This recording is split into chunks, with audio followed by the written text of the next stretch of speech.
The neon light is fading slow tonight. A lonely bar, a broken heart inside. Your empty chair still waits for you, but I know you're gone for good. It's true. The bartender pours another round.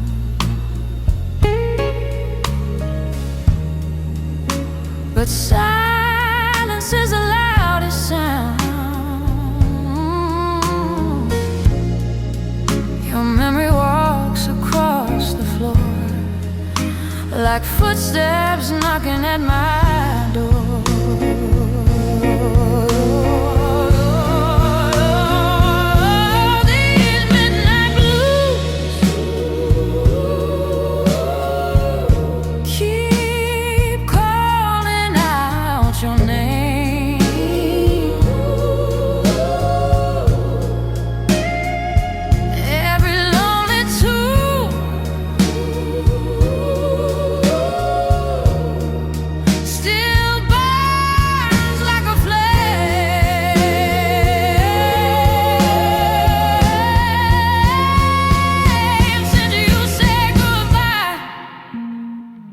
Nothing feels the same.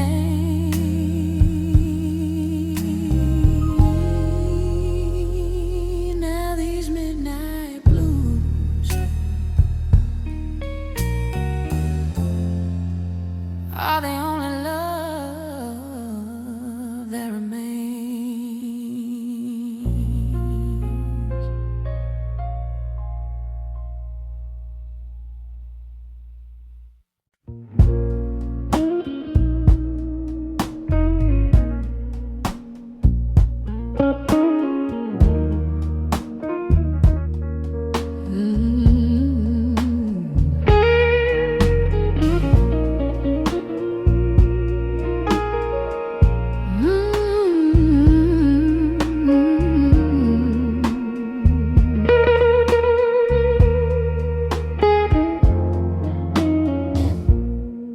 The neon lights are fading low tonight. My lonely shadow dancing on the wall. A glass of whiskey, one more silent fight. Since you walked away and left it all.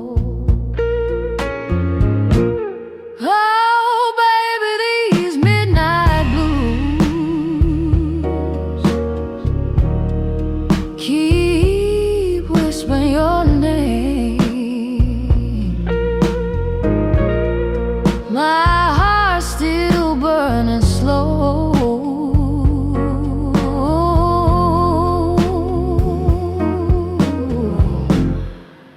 like a runaway train.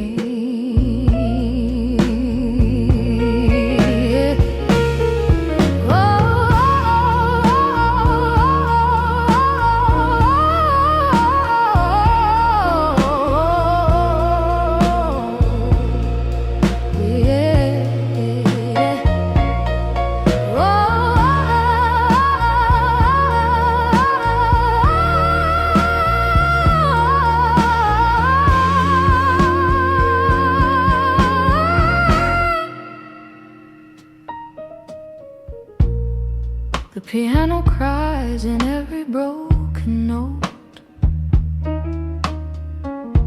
a smoky song drifting through the room.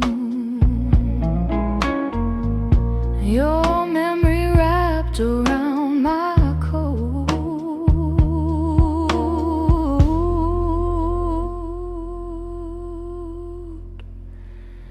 like a cold December gloom.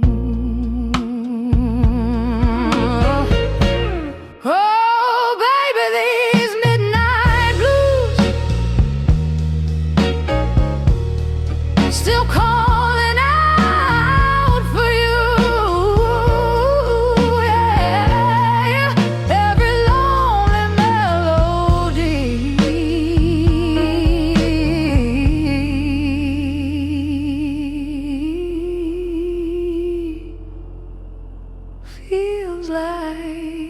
deja vu.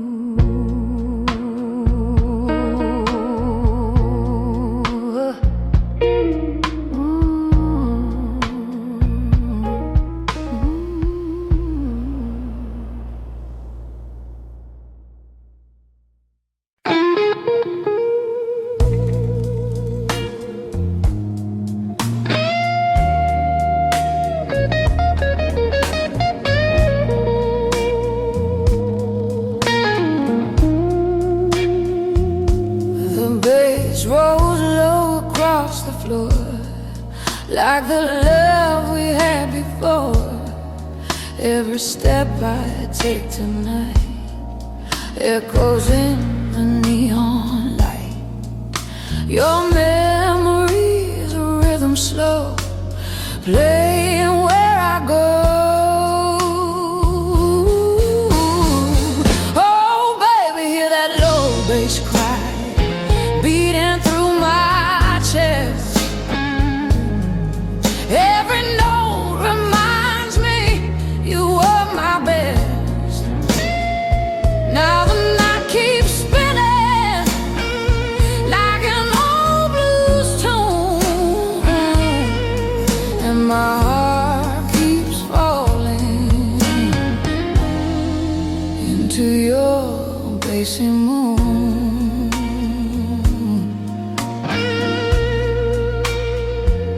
That guitar sings a broken line, like your lips against mine. Every chord the piano plays pulls me back to yesterday. Oh baby, hear that low bass cry beating through my chest. Every note reminds me you were my best. Now the like an old blues tune, and my heart keeps falling into your bassy moon. Love like ours don't fade away, it just turns into the blues. And every bar I sing tonight still belongs to you.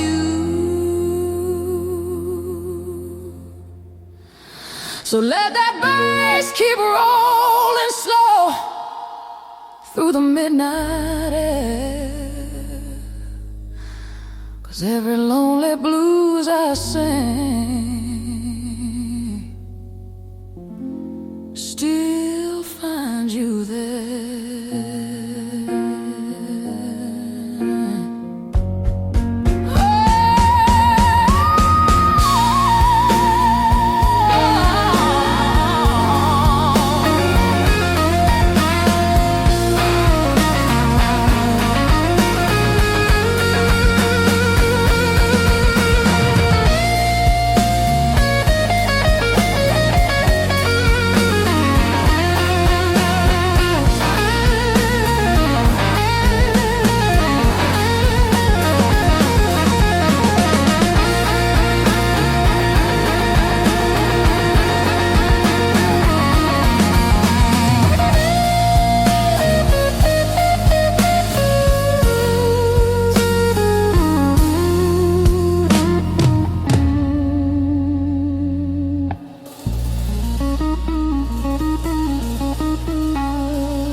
Had dinner with him last night. The Graham. Oh, were you? Basher. Oh, Basher. He's fantastic. What a fine man. A fine musician.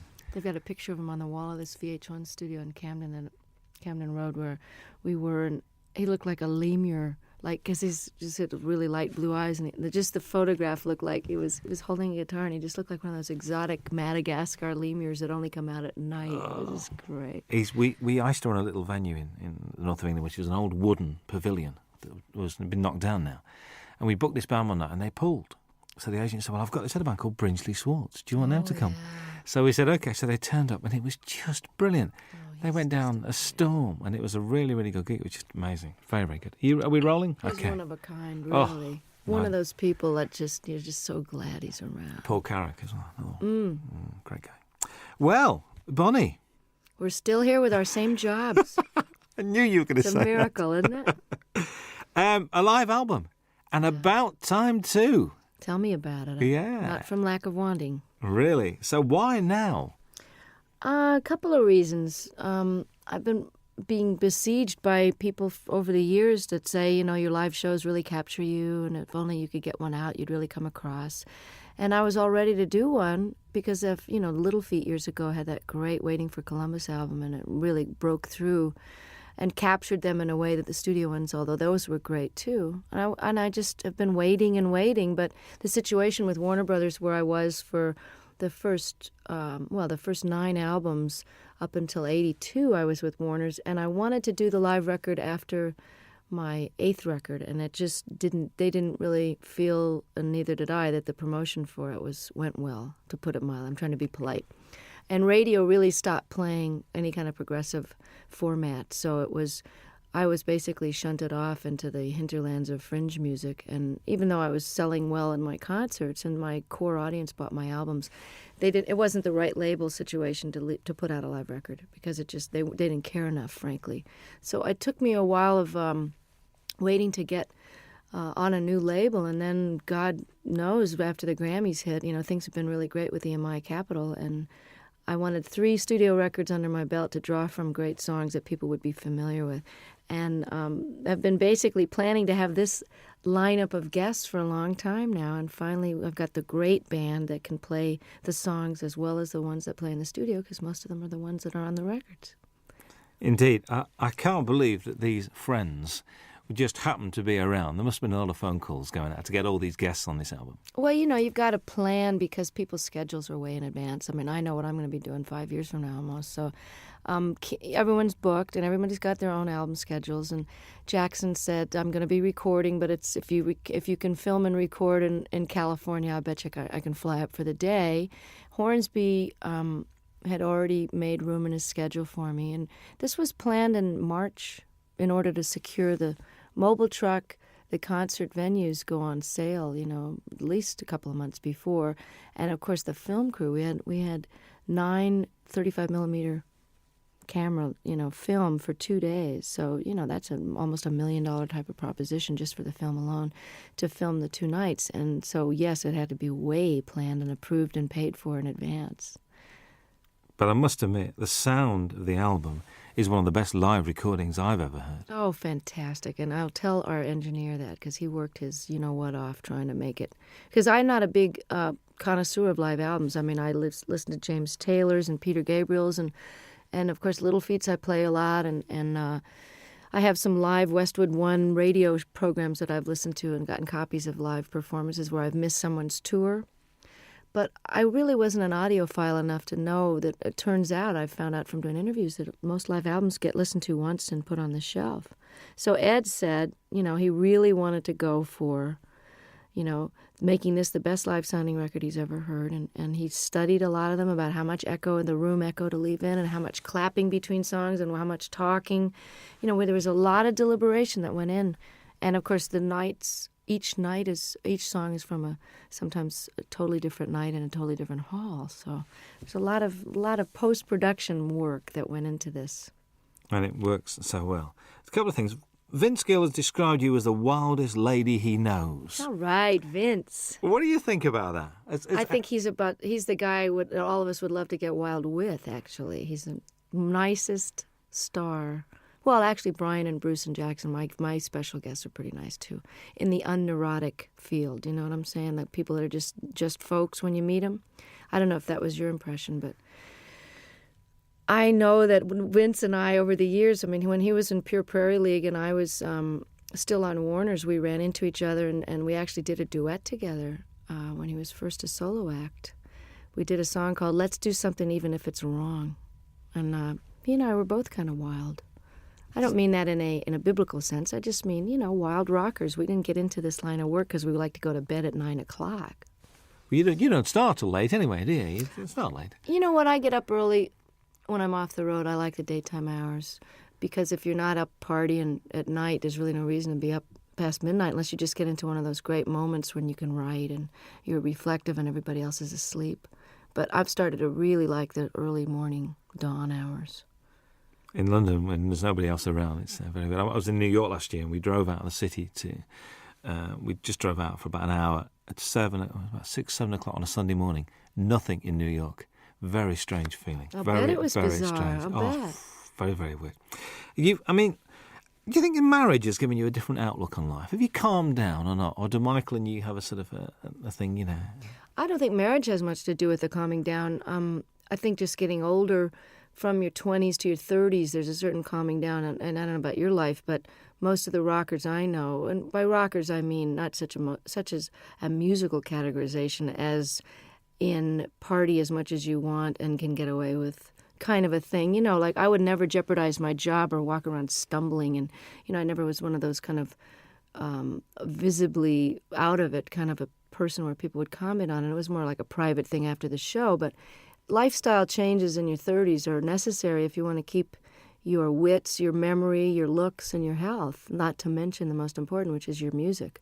So even though I never jeopardized my job, I think my effectiveness, how many hours of the day I was able to be productive, was starting to get affected by my extracurricular activities. So my calming down that way happened in my mid-30s when I kind of quit drinking and took up yoga and bike riding and doing all those things with the ravages of time so that you end up feeling more energetic and more able to do your gig and have more fun, because it just isn't fun to feel bad, you know.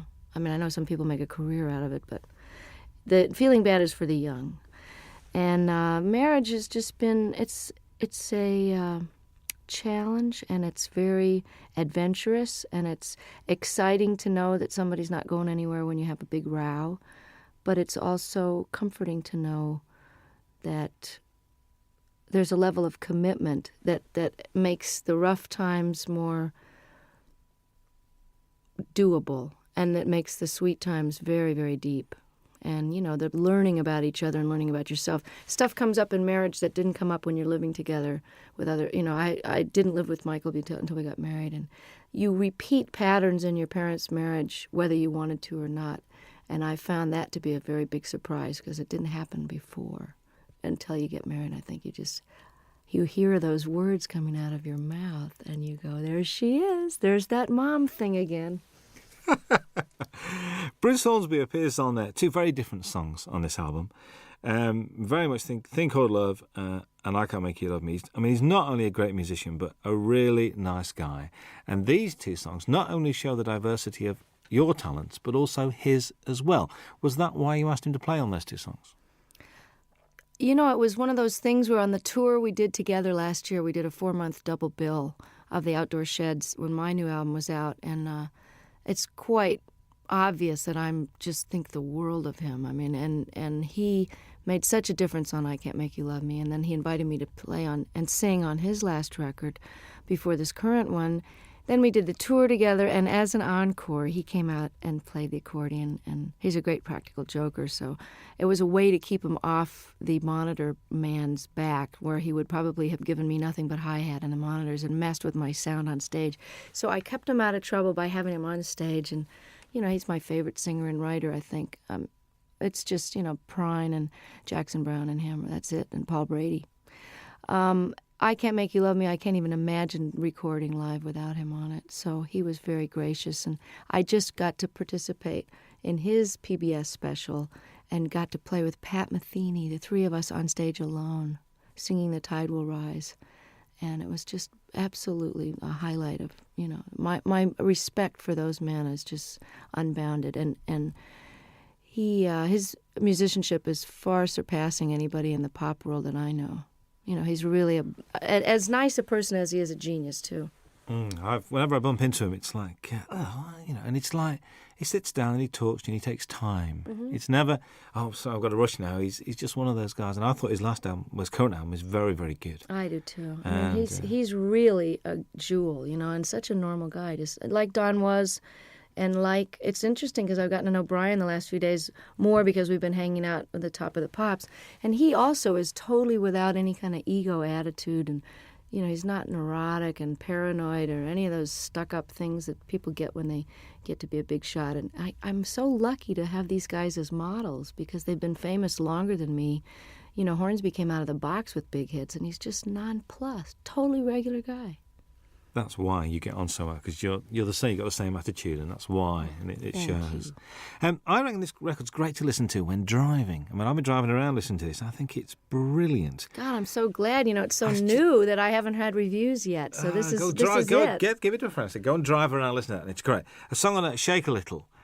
New song to you. New song by the guy Michael Ruff, who wrote "Cry on My Shoulder" on Nick of Time, and I listen to so many tapes of things where people have a cover letter that says, "This is so perfect for you. We've had you in mind," and then it's just dreck. So I appreciate the thought, but, I don't know whether to throw a bucket of water on them the next time I see them or just never answer their phone call. And then there's these jewels like Michael Ruff, who's a brilliant artist on his own and has never gotten the attention he deserves. And I think he's actually got quite a good career in Sweden going on for some reason. But he had 2 great records on Warner Brothers years ago, and the women are all mad for him because he's absolutely gorgeous. But what an unbelievable tune. I'm glad you mentioned it because I love it. I think it made a good single, actually. I was listening to it. I think so, too. A good single. Matters of the Heart is haunting. I mean, that's one where I think you mentioned this capturing the audience. You could hear a pin drop in that auditorium. They're all there as one, I think. I mean, and hadn't heard the song before, too. So that was really which is great. like, ugh. Yeah. And, did you feel that was a special performance that night with them? Exactly. That was why we picked that night's performance. I mean, all the great part about recording 6 nights is that we really got the best performance of each one. It was hard to choose sometimes, but there was always one that had that pathos and a unity of, whether it was a spontaneity or just not thinking about it. Everybody forgot about the tape, and the audience, for whatever, it's almost like a great meal or making love. There's just that one evening where it's that you're doing the same thing with your lover that you've always done, but it's just fitting and feeling perfect. And that this track has got a soulfulness to it, kind of a Ray Charles thing that, Michael McDonald is an incredible writer and singer. So the fact that to wrap myself around one of his songs like this is, you're as good as your material. And like I Can't Make You Love Me, this is one of those classic songs. I think what's nice about this record as well is it's not Bonnie Raitt's greatest hits live, which I'm so pleased about. It's a real, it's almost it's a comment and it's a reflection. Was that purposeful, the way you selected the songs? Yeah, and I'm glad to hear you say that. This is terrific that it's coming across, even in its shortened 1-disc version of the 2-hour concert. I mean, we were actually surprised, Don and I, when we had to narrow this down, that this played as well, and we almost like this order better than the ones with the extra 4 songs on it. I had no intention of doing a greatest hits because why would somebody want to buy it? Well, I suppose they would want to have all those so-called hits on one record, but why not try letting the songs go out the way they've evolved over the last few years? I mean, Love Me Like a Man, I recorded in 1972, and the guitar solo is never going to be the same twice. And certainly Have a Heart and Love Letter and different songs from Nick of Time, all of these songs have taken on their own character depending on the tour that we play them. Each tour, everything gets a little shifted by the band members, because just to keep it interesting, but also they just grow. Tempos are changed, Have a Heart has a kind of a South African guitar part on it, and that's partly because I've got one of the greatest guitarists as a foil now, George Marinelli, who used to play with Bruce Hornsby. So I wanted to add something different to the older songs and give people, we got 6 new songs, so it's a little bit of everything. I think so. Charles and Ruth, I'm pleased they're on there.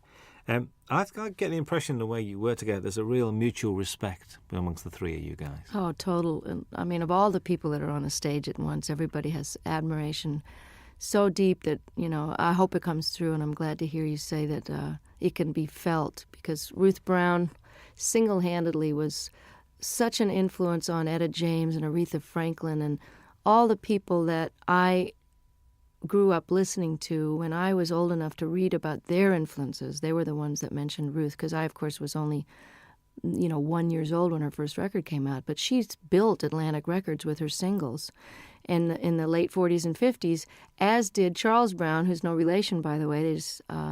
from a totally different part of the country, but he also was seminal in starting the whole West Coast blues sound, the transition between the post-war jazz era, and he took his Texas very funky roots. He also was classically trained, and he melded them into the style of jazz with the Art Tatum flavor and the beautiful classical music to where Nat King Cole became famous based on the music that Charles Brown was doing. And, of course, Ray Charles is a direct descendant, although he doesn't credit Charles, and has never turned around and really helped him, nor have Chuck Berry and some of the other people that really grew up idolizing him. And I always felt it was strange that the great rhythm and blues artists and the white artists of today, who owe such an incredible debt to these pioneers, would not only not put them on the show, or at least throw some money towards the organization out of which they can get some health insurance, since they didn't get any royalties. Because this is the biggest criminal revelation I found out in the last 6 years, is that nobody before 1970 did get royalty participation. And we've just now gotten to the fourth large company to only now, 6 years after the organization was founded, to agree to pay a 10% royalty starting today, for example, as opposed to 30 or 40 years of lost royalties and 10 years of CD sales with no money coming, no health insurance. You know, every other industry has health insurance and takes care of their own, except ours. So this is a call out to the other artists that are listening and fans to make sure you support the reissues that are paying royalties, and don't buy the bootlegs, and don't sell the records direct. Send the money directly to the artist, believe me, before you rip them off for the third time. Absolutely. That's the Rhythm and Blues Foundation as well we're talking about. Yeah. Good to see blues on this. A fine tribute to Mississippi Frag McDowell. And I remember one night in the middle of winter going to Lancaster University, which is like in the middle of nowhere, because a friend of mine rang me up and said, "We've got to go and see this guy playing." I said, "What's it?" He said, "Mississippi Frag McDowell." I said, "OK, we'll go." Went along, there was 8 people there. But the guy putting it on loved him, and it was obvious. The guy running the gig said, "Look, I spent my money on this, and just come and enjoy yourself." Isn't that the greatest? Because Fred, I'm telling you, was the most exuberant blues man. They always say, oh, they're so full of pain and grief. I mean, Fred loved to play more than anybody I ever saw, and they're just re-releasing I Do Not Play No Rock and Roll, one of the greatest double albums, and I think it was recorded here in London. I'm not sure if that was the one, or maybe there was just that in concert where he's wearing this Mexican poncho over a bright yellow sharkskin suit with a bolo, string tie, just unbelievable getup, and loved the girls used to just flock around him, these little white American and English girls just bat their eyes at him, and he loved it so much. Just like John Lee Hooker is just rolling around enjoying his success now, Fred was like that, and one of the greatest Delta bluesmen that ever lived. I mean, you say on there, you think these songs get better with age. Do you think your work gets better with age? I sure hope so. I mean, don't you think you're better at your job now? You got more seasoning and humor and perspective and knowledge. I mean, I always think people, as they get older, if they're lucky enough to keep their wits about them and don't get too cranky and discouraged, that people's wisdom and opinion at 70, 80, 90 years old they're like gems, If you're smarter now at 45 than I was at 25, why won't I be even smarter at 65? So I hope that my music is richer and deeper and more accomplished. And I never saw B.B. King or John Reid or Pablo Casals or Segovia get any less with age. They just got more. Absolutely. You're always introduced, which I do like, as Bonnie Raitt and her band, including Hutch and Ricky now. I mean, they're part of the furniture. Hutch, how has he been around? He's a long time. He's has the distinction of being one of the only white guys ever play in the Neville Brothers, although they've had a white guitarist for a while. He is so respected by every type of musician. He played in Central America, lived there for a while. The New Orleans cats think he's just it. He lived in San Francisco, was in a band called Copperhead. He knows Celtic music inside and out and can play jazz, Algerian music. I mean, there's nothing the guy can't play. And if you ask him a question, he can give you every detail of every side musician. So he's like a walking encyclopedia. These are sort of nice guys to have around, I think, to contribute to what you're doing. Oh, I'm so lucky and this is the best benefit of success, is that while Hutch has been with me for over 10 years, at whatever salary level I was at, he was with me during the rough years in the 80s too, rough meaning couldn't pay very much. Ricky, who has been a successful producer living in Australia, doing film scores and, just co-produced the Boz Scaggs album. And, for those of you, Ricky Fattar from South Africa, he was in a young band called The Flame that was quite famous and was in the Beach Boys for a while. I'm able to afford musicians of the level that I've got now, and that is probably that and raising really great amounts of attention and money for political causes that really need the bucks. Those are the two most incredible aspects of my success that have made the biggest difference, that and good catering, backstage, to actually eat food that hasn't been sitting there for 4 hours. But to be able to play with Ricky and Hutch and have them leave home and come and play with me is just, it's like a dream come true to every night have these guys. And that's why this record was done now. That's why I say in the liner notes, this was the time and you are the reason. Absolutely. Jackson Browne had to be here, really. There aren't many stages that you and him haven't shared over the years. Mostly benefits as well, actually. But, to do Opening Farewell is just a bit special, I think. And, we didn't know what we were going to do. I was going to cut this wonderful reggae tune that he did on his last record called I Hear Your Heart Beating Everywhere. I love that song. And I thought we could have a duet, kind of a, We Be 40 kind of a thing. I don't know.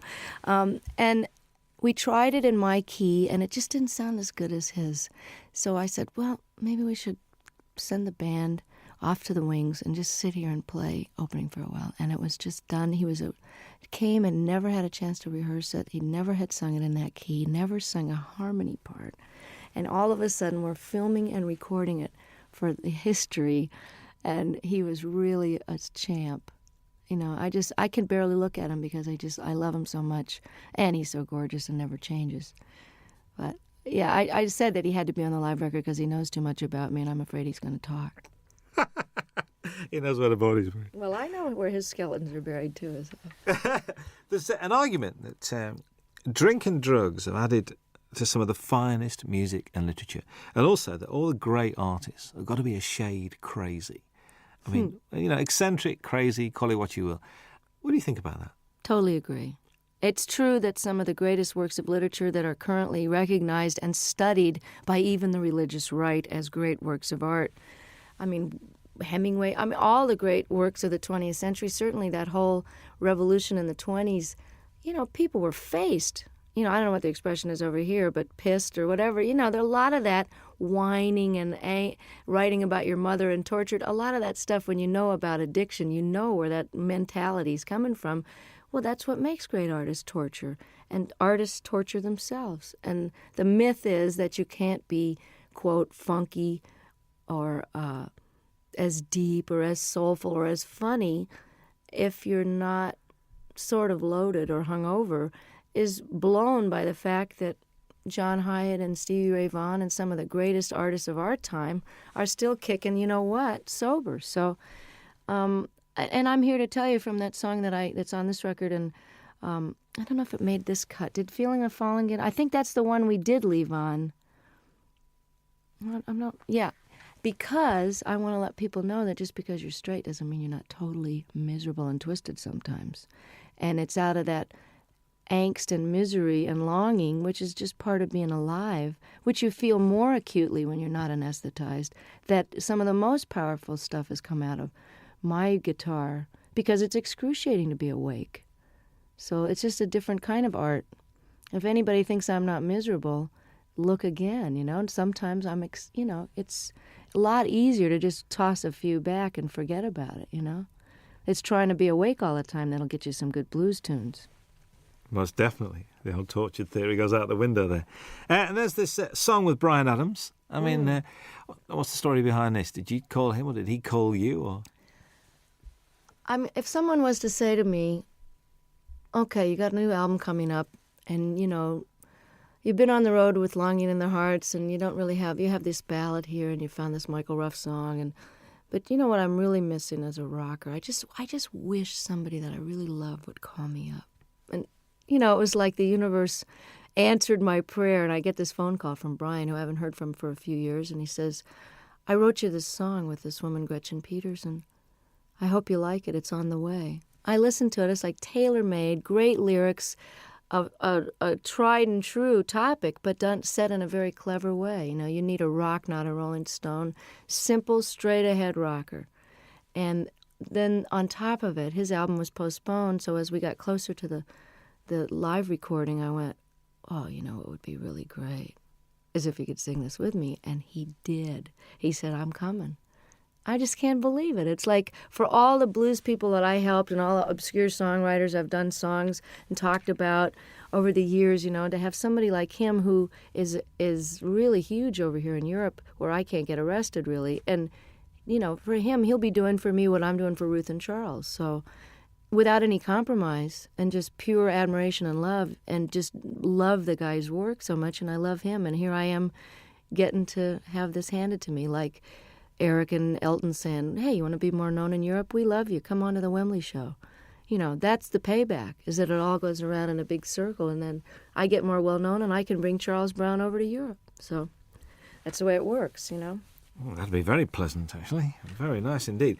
There's 3 songs that run together. There's Longing in Their Hearts, Love Sneaking Up on You, and Talking Heads, a storming version of that. All right. Were they the same night? Because they just run together. I think they are the same night, actually. But they were pretty slamming all. You know, sometimes we do Come to Me in the Middle, which we didn't have room for on the record. But again, you can get it on import probably. I always thought of doing Burning Down the House since I first got the idea. I've always wanted to cut the song, but I had no idea whether we would do it on this record or whatever. I didn't know if it would make the record. It was just one of those sound check into the last encore of the night. And, you know, by the time you're at the encore point, your fans are so nuts, you know, you can basically play Rachmaninoff's symphonies and get away with it with a reggae beat. But I love Talking Heads. I love this song. Always heard it with slide guitar. And it's very similar in the clavinet part to Love Sneaking Up on You. So I had them as a segue, like half of Burning Down the House into Love Sneaking Up on You. And about 3 gigs into the tour, all the reviews were mentioning, and the audience was jumping up and standing. They were mentioning Burning Down the House. So Don suggested, he said, hey, why don't you just finish the song and flip the order and stick it on there and we'll put it on the record. And I said, no, nobody's going to go for that. And hey, I like it. Listen, it works really, really well. Kim Wilson guests on the album as well. When the Fabulous Thunderbirds are one of the best kept secrets in Europe, like yourself. Well, that's why I plan to change it. I mean, I'm really glad that by doing a record with Delbert on Luck of the Draw, that 5 million people have that album and now know who Delbert McClinton are, as if anybody's been asleep in a closet and doesn't know. The other great white singer of rhythm and blues is Kim Wilson, and one of the greatest living harmonica players. And Kim and I have been talking about doing this song and performing it together for years, since they first wrote it on a record tastefully entitled Butt Rockin', which I'd love to hear him explain that to his folks. Oh, son, what's the name of your new album? Well, Mom, we decided to call it, you know. So if I can get Kim more exposure in parts in the, you know, for the moment that I'm in the sun here, and just let people know how brilliant this guy is, I'll be able to die happy, because he is just incredible. You know what? Listening to this record, I do have a problem, because I'm not now going to be able to say to people, you mean you don't know who Bonnie Raitt is? This is causing me a bit of disturbance here, because it looks like the single's going to work, and if the album works, you've knackered a lot of the things that you know who Bonnie Raitt is, and they go, who's that lady who sang that song? You See, know? I'm enjoying coming over here and still being a cult artist, and that, you know, now I'm getting all letters from the people in the States going, you know, you were mine for 20 years, and now I really resent the fact that everybody knows who you are, and they're playing you in the supermarkets. But I wrote the guy back, I said, hey, 20 years in small theaters, can't you cut me some slack? I get to have Ricky Fataar in the band and Hutch. Let me have a moment in the sun here, and while these rhythm and blues artists are still around, and while Kim deserves to be heard, let me show the rest of America about these guys. And I feel the same way about Europe, but if I'm a cult artist over here for a while longer, it would just be very nostalgic for me. I think so. It was a joy last time to walk into the Palace Theatre in Manchester and see it sold out. Wasn't that exciting? Joy. I'm inching my way to notoriety over here. And, you know, I'm really thrilled that this record, that you think it's great, because I'm so proud of it. I mean, it took me a long time to get these songs together, and I took a lot of care in the mixing of it and the choosing of them. And I think if you're coming into me new, that you'll be able to get a good glimpse of what it was like before in some of the blues stuff. And, I don't think anybody should be determined by their latest single. So, I'm not a singles artist. So if you've never heard of me and you hear the Bryan Adams track and you like it, check out the rest of it, because there's a lot of good people on there that deserve to be heard while they're still able to play. I think so. I think how anyone cannot be moved by Jackson Browne's version of Stay, I will ever know.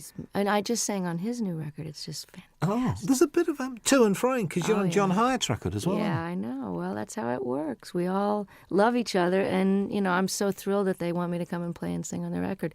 There's a great band out of New Orleans called the Subdudes, and I'm on their new record, and that's a fantastic record. Support act on the tour, actually. Oh, it'd be. That's right. If you got there early, That's right. They were over here in England. It's true. That's right with you. How's the songwriting going? I mean, we've been progressing. We've had like 3, 4. We're getting there. I'm inching up there in the quantity. But one of the reasons I'm taking a hiatus is because I haven't stopped working either on the Rhythm and Blues Foundation or the different benefits that I've done and organized. My own touring schedule, making up for all these years I didn't tour outside the United States. I haven't had any time to write, so it's time to go live a little bit so I've got something to write about. Because honestly, writing about the catering in my room in the hotel is not going to make it for a topic. And getting any more personal than I did on the last record would be a challenge, because I'm just going to have to figure out and take a break so that it's done from inspiration and not out of obligation. So does this mean that, I know because you're not a winter person, so come sort of spring, are you going to be treading these shores? I'm hoping to have the first break from touring in 25 years after this live record. I was doing this now, and I did a record with my dad, and it's out on Angel Records with a 42-piece orchestra. We did 3 songs together. It was just great fun. And I feel like I've done my bit with Charles and Ruth and Kim and done my major opus here. And it's time to take some time for me, because if you don't fill up and take some time off, there really isn't anything else to say. And I honestly don't think I'm going to be touring this next year unless for some ungodly reason, or perhaps truly godly reason, this record with Bryan and this record takes off in Europe. And then I'll be a brand new artist and come over and show people where it's really at. A brand new artist again? Yeah. Again. Well, I'm an overnight success, Robin, you know that. There's a description that I read, I'd like your comments on, really. After years of singing about broken hearts, faithless lovers and no good men, Bonnie Raitt entered the 90s at the peak of her already lengthy and impressive career. Has the 90s been good to you, do you think? Oh, yeah, definitely. I don't think you could argue with the kind of Cinderella story that happened to me when I well, just a lot of changes were made personally before the Grammys happened. But I think in your 40s, like as I was mentioning before, it's a little harder to be older and awake. It's also easier and more fun to be wiser. Does that make sense? It's easier because I know how to do things better, and I know how to handle stuff. I can handle my success. I can handle disappointments. I don't mind getting angry. I know that it's not going to last for 5 days. I'm just getting angry. So the process of growing up is happening now as it is for a lot of rockers, because it's just sort of a postponed adolescence sometimes until your 30s and 40s, and then that's when people settle down. So I've had a really great last 5 years, and I'm looking forward to another 25 and another couple of live records in the middle of those. Absolutely. Bonnie Raitt, thank you very much indeed. Nice to be back.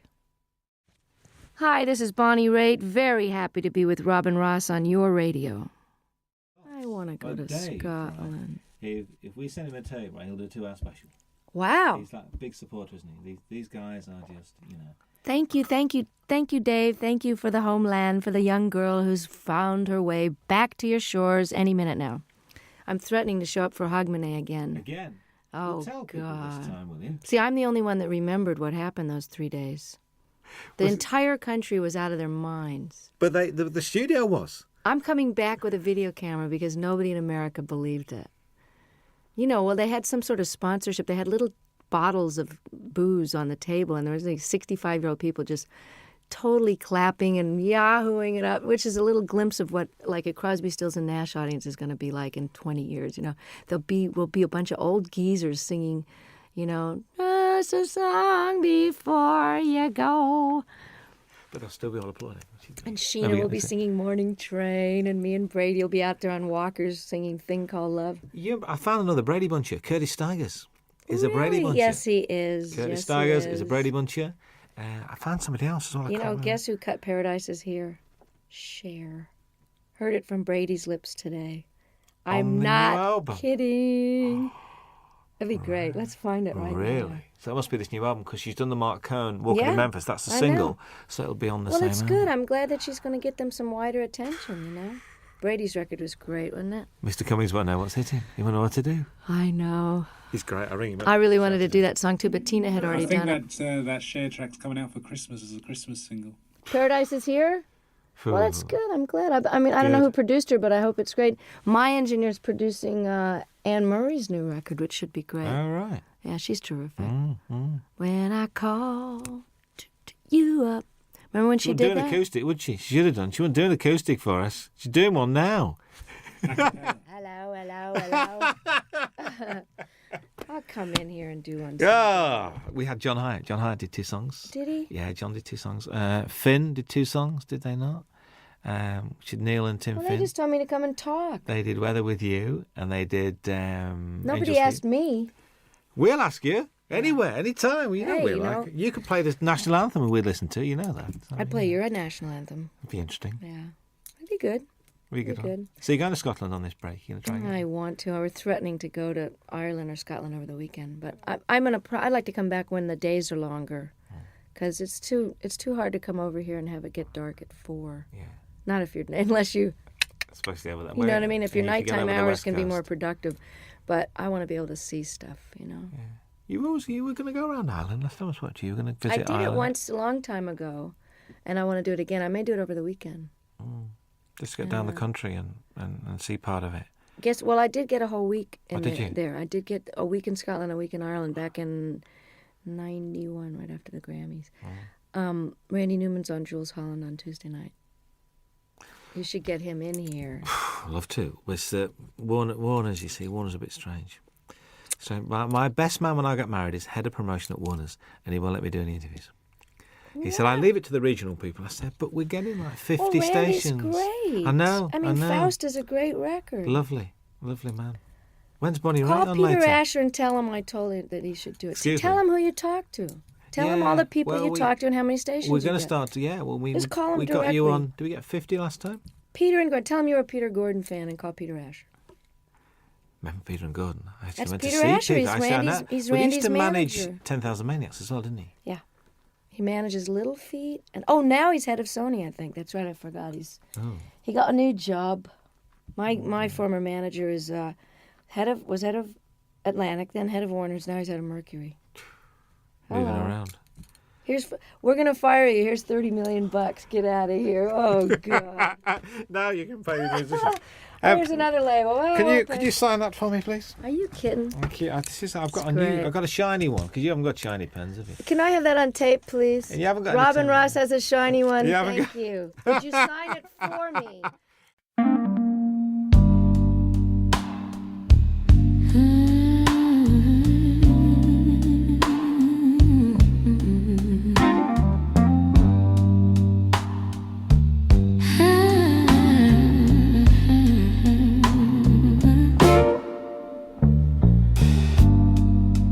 Neon lights are fading low tonight.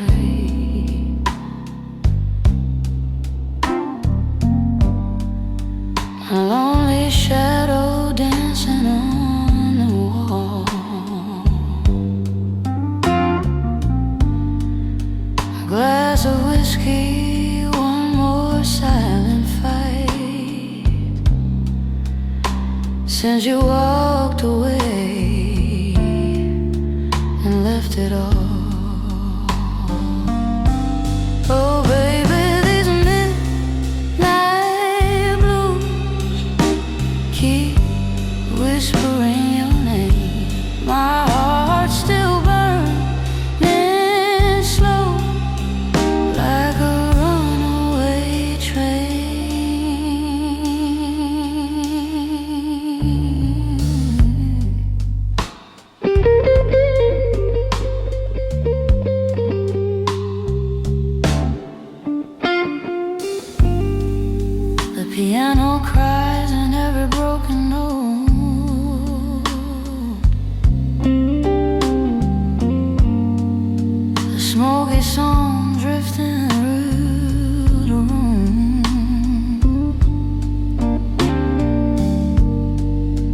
Your memory wrapped around my cold, like a cold December gloom. Oh baby, these midnight blues still calling out for you. Every lonely melody feels like deja vu.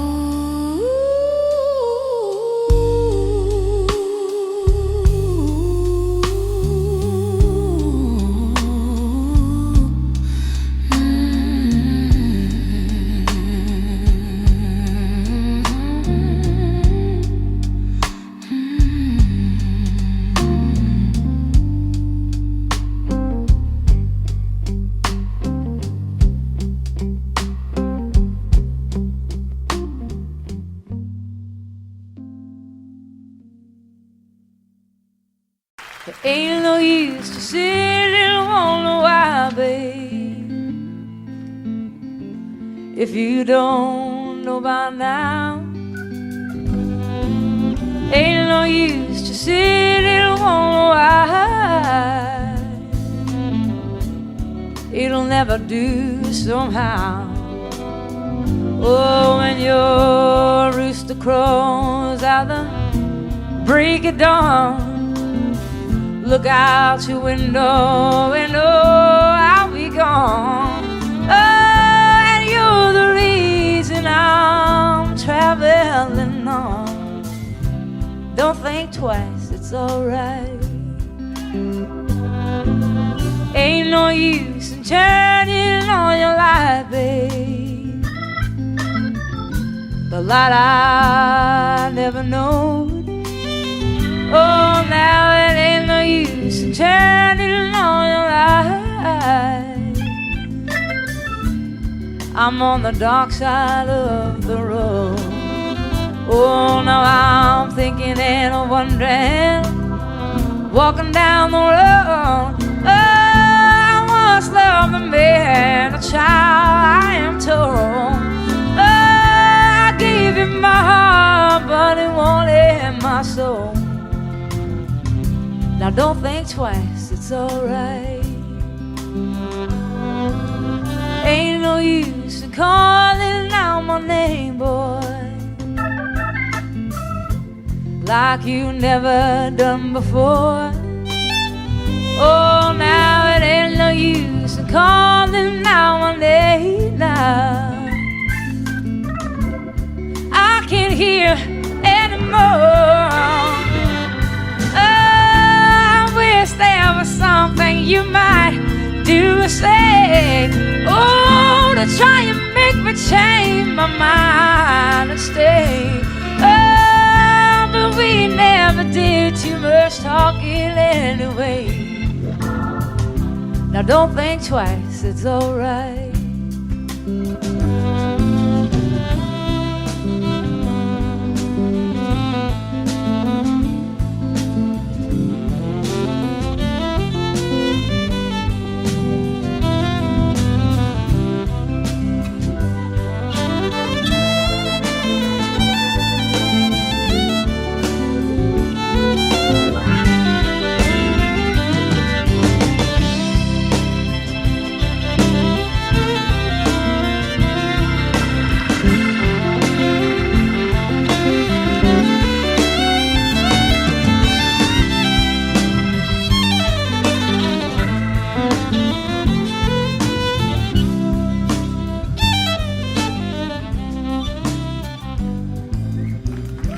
So long, honey, baby.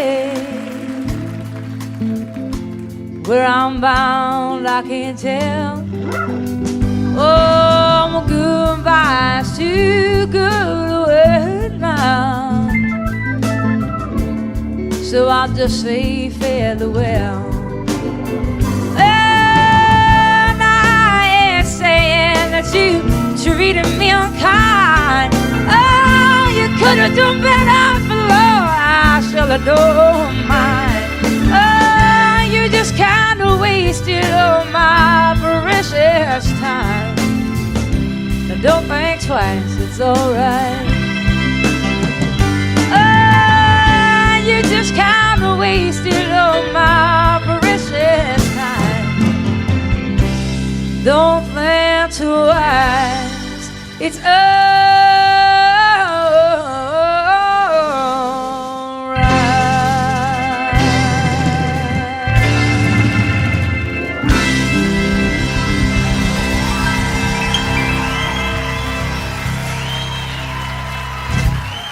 Thank you.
Cuando llega la noche, yo recuerdo tu cara y en las olas del mar siento tu voz y en la luz de esta luna es tu piel que me roza. Y esta brisa azul trae tu corazón más cerca de mí.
And the wings of this breeze are soon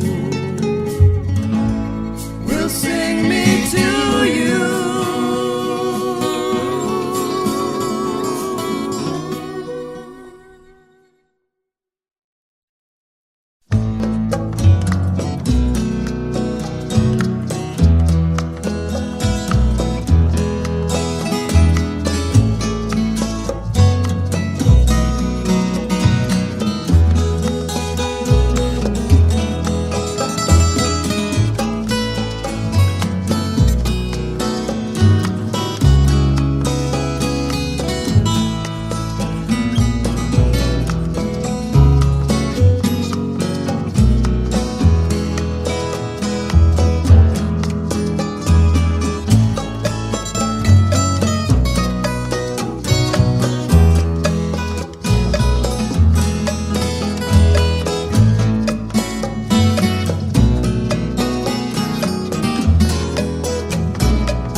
Su cara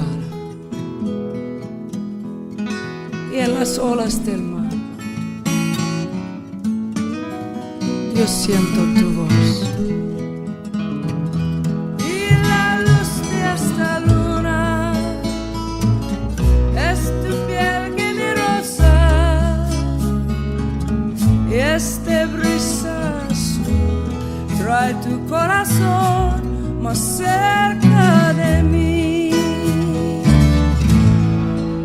Esta brisa azul trae tu corazón más cerca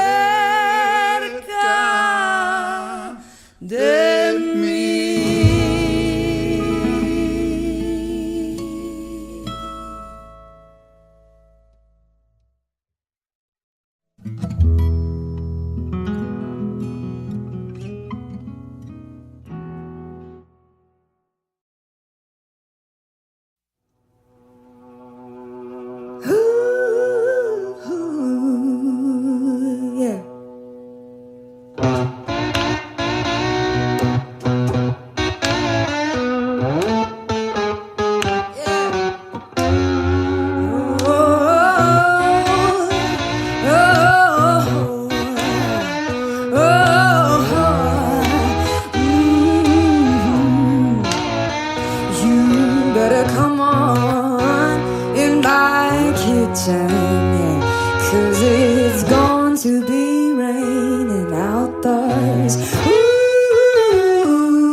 Stole her back again. You better come on in my kitchen, hey, 'cause it's going to be raining outdoors. Ooh, the woman I love, yeah, I stole her from my best friend. That joker got lucky, yeah, and stole her back again. You better come on in my kitchen, 'cause it's going to be raining outdoors. Ooh, oh,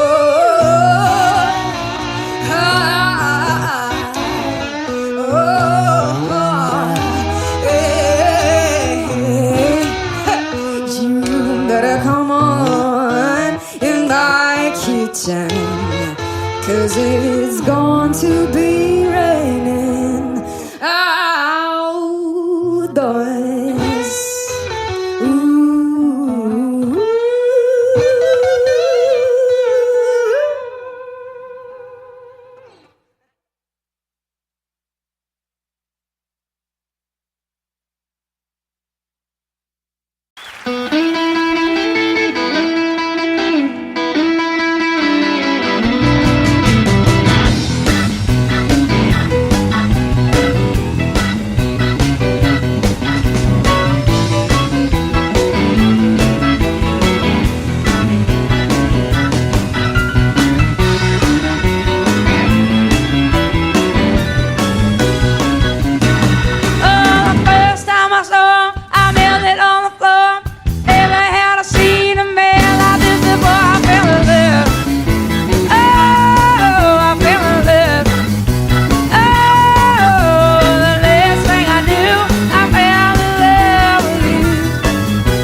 got you on the back foot, and you know I got you really good.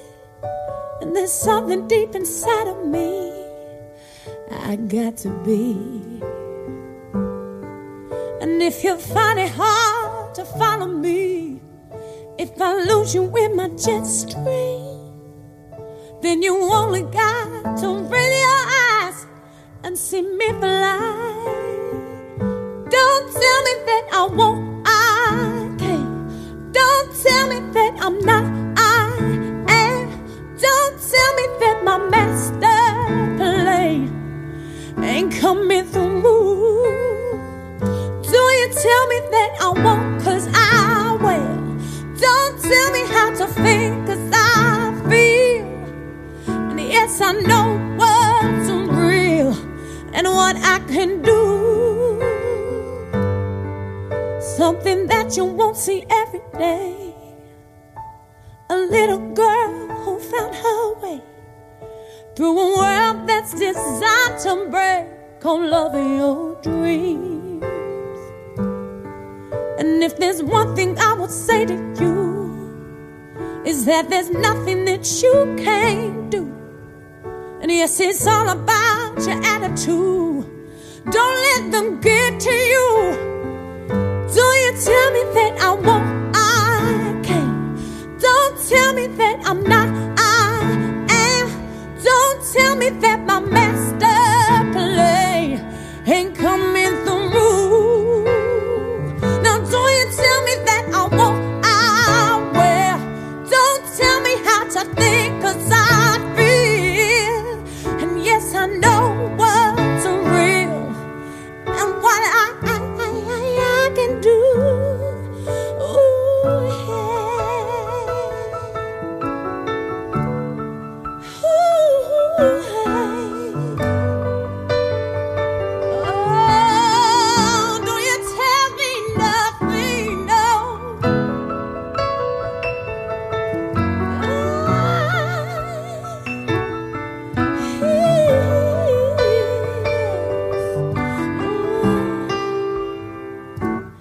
And we're singing in our own voice. We can make that choice to be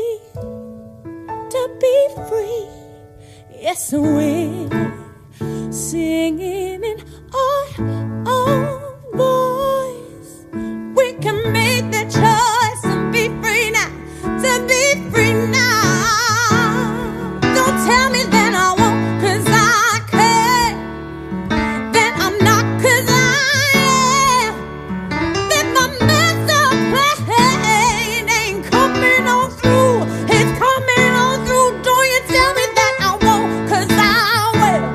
Do you tell me, 'cause I know what's real and what I can do. What I can do. I say, you sing, all right now.